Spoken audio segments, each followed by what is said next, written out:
আমি দীর্ঘদিন আমাদের দলের ভারপ্রাপ্ত চেয়ারম্যান তারেক রহমানের নির্দেশে সকল আন্দোলন সংগ্রামে অংশগ্রহণ করেছি।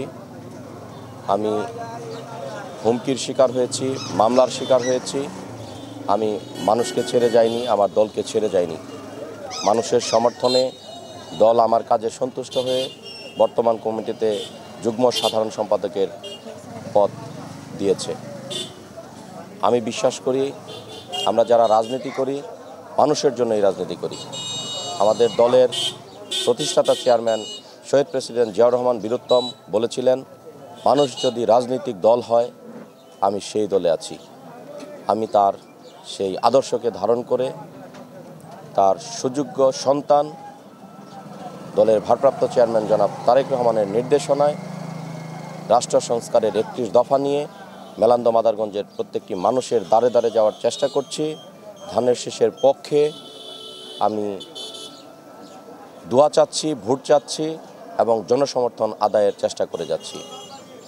আমি বিশ্বাস করি, বর্তমান সময়ে তারুণ্যের এই জোয়ারে মানুষ যাকে চাইবে, মানুষ যাকে সমর্থন জানাবে, মানুষ যাকে ভালোবাসা দিবে, মানুষ যাকে ধানের শীষের পক্ষে চাইবে, আমার দল তাকেই মনোনয়ন দেবেন ইনশাল্লাহ।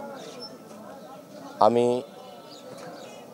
তারুণ্যের অহংকার তারেক রহমানের প্রতিনিধি হিসেবে তরুণদের পক্ষ থেকে বৈষম্য বিরোধী আন্দোলনের একজন অগ্র সৈনিক হিসেবে মানুষের কাছে এসেছি। আমাদের দলের 31 দফা মানুষের জন্য, রাষ্ট্রের কল্যাণের জন্য যে আমাদের দফা, আমি মানুষকে বোঝানোর চেষ্টা করছি এবং আমি মেলান্দহ মাদারগঞ্জের যতগুলা জায়গায় গিয়েছি আমি মানুষের সমর্থন পেয়েছি।